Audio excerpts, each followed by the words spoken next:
अस्सलामुअलैकुम फ्रेंड्स, मैं गुलरहमान शिरानी आपको अपने यूट्यूब चैनल में खुश आमदीद कहता हूँ।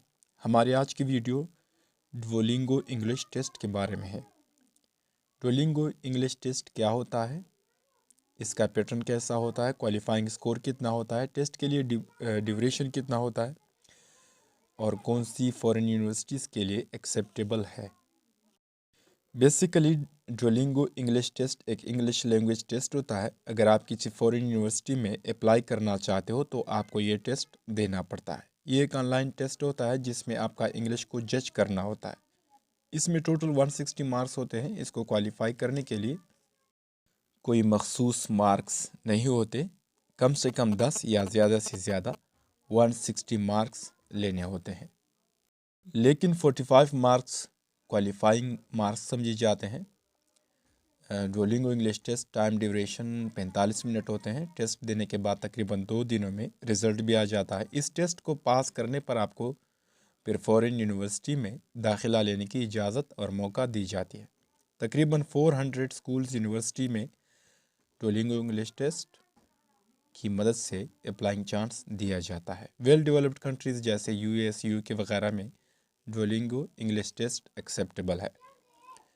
डिस्क्रिप्शन में वो तमाम इदारे जिसके लिए डुओलिंगो इंग्लिश टेस्ट देना होता है लिस्ट की शक्ल में दे चुका हूँ। डुओलिंगो इंग्लिश टेस्ट फ़ीस $49 होते हैं, जिससे तकरीबन 10,000 या 11,000 पाकिस्तानी रुपए बनते हैं। जबकि इसके अलावा इल्ट्स, टॉफिल टेस्ट वगैरह का पूरे $200 से अप्लाइंग फ़ीस होता है। अब इस टेस्ट का पैटर्न क्या होता है, क्वेश्चन टाइप्स क्या होते हैं, ऑब्जेक्टिव एंड डिस्क्रिप्टिव, दोनों किस्म के सवालात पूछे जा सकते हैं। इस टेस्ट के अलग अलग पार्ट्स होते हैं, सेगमेंट्स होते हैं। तमाम सेगमेंट्स, पार्ट्स एक दूसरे से इंटरकनेक्टेड होते हैं। सबसे पहला हिस्सा है, पार्ट नंबर 1 है रीड एंड सेलेक्ट, पढ़े और इंतखाब करें। Select the real English word in this list. आपके सामने एक लिस्ट आ जाता है इंग्लिश वर्ड्स का। इसमें आपने वो अल्फाज चुनने होते हैं जिसका कोई ना कोई माने मकसद ज़रूर होता है। तादाद में तकरीबन 10-11 होते हैं। इन 10-11 इंग्लिश वर्ड्स में आपने रियल वर्ड्स का इंतखाब करना होता है। रियल वर्ड्स से मुराद वो अल्फाज जिसका कोई ना कोई माने ज़रूर हो, जैसे कि दिए गए पैटर्न में आप देख सकते हो। कीबोर्ड हो गया, दूसरा लास्ट, रोड, बुक शेल्फ, ये तमाम वर्ड्स कुछ न कुछ माने रखते हैं। ये चीज़ों के नाम हैं। ये जो पहले 2 वर्ड्स दिए गए हैं, जैसे कि निवलोर हो गया, इफेंड हो गया, ये इसका कोई माने नहीं, लेकिन इंग्लिश वर्ड ज़रूर है क्योंकि ये इंग्लिश अल्फ़ाबेट से बने हुए हैं। आपने इसका इंतखाब नहीं करना होगा। ये जो कुछ मायने रखते हैं वही इंतखाब करना होगा। पार्ट नंबर 2 है लिसन एंड सेलेक्ट, सुनिए और इंतखाब करें। Select the real English word in this list.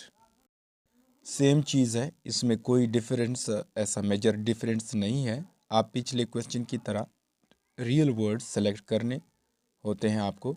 फ़र्क सिर्फ इतना है कि पिछले क्वेश्चन को आपने रीड करके सेलेक्ट करना था, अब लिसन करके सेलेक्ट करना होगा। पार्ट 3 है हमारा read and complete. Type the missing letters to complete the text below. ये थोड़ा मुश्किल पार्ट होता है क्योंकि इन अल्फाज के बीच या आखिर में कुछ वर्ड्स मिस होते हैं जिनको आपने स्पेसिफिक वर्ड्स लगा के कंप्लीट करना होता है। इसके लिए ज़्यादा वोकेबलरी का आना ज़रूरी है। वोकेबलरी बढ़ाने के लिए आपने इंग्लिश अखबार, बुक्स वगैरह पढ़ने होंगे। पार्ट नंबर 4 है describe an image. Write about the photo, तस्वीर के बारे में लिखे। राइट 1 और more sentences that describe the image. इस पार्ट में एक इमेज, तस्वीर स्क्रीन पर अपीयर होता है। आपने इस तस्वीर को देखकर एक फ़िक्र में उसी तस्वीर को सब डिस्क्राइब करना होता है। आपने तस्वीर में क्या देखा, एक सेंटेंस या इससे ज़्यादा सेंटेंसेस में डिस्क्राइब कर सकते हो। ये लिखने में भी आ सकता है और स्पीकिंग में भी आ सकता है। यानी आपने इस तस्वीर को डिस्क्राइब करने के लिए या तो लिखना होगा या फिर बोलना होगा। Part number 5 describe an image quickly. ये उसी तरह का क्वेश्चन है लेकिन इसमें टाइम कम होता है। एक वर्ड में तस्वीर को डिस्क्राइब करना होता है। जैसे शेर, का तस्वीर स्क्रीन पर अपीयर हुआ तो आपने वर्ड लाइन को स्पीकिंग करना होता है। ये पार्ट, ये पैराग्राफ या फिर ये सेंटेंस या वर्ड लिखने और बोलने की शक्ल में आ सकता है। नंबर 6 पार्ट है हमारा इस टेस्ट पैटर्न का। लिसन एंड टाइप और write the statement that you hear. Sentence, जो बयान आपने सुना उसी को राइट फॉर्म में लिखे। इस पार्ट को आपने सुनना होता है। एक स्टेटमेंट को सुनने के बाद या फिर सुनने के दौरान एक सेंटेंस में लिखना होता है। इसमें आपको बहुत ज़्यादा केयरफुल होना पड़ता है क्योंकि ये क्वेश्चन 3 टाइम प्ले होती है। जो एक ऑडियो होती है, आप इस क्वेश्चन को 3 बार प्ले करके इसको एक सेंटेंस में आपने लिखना होगा।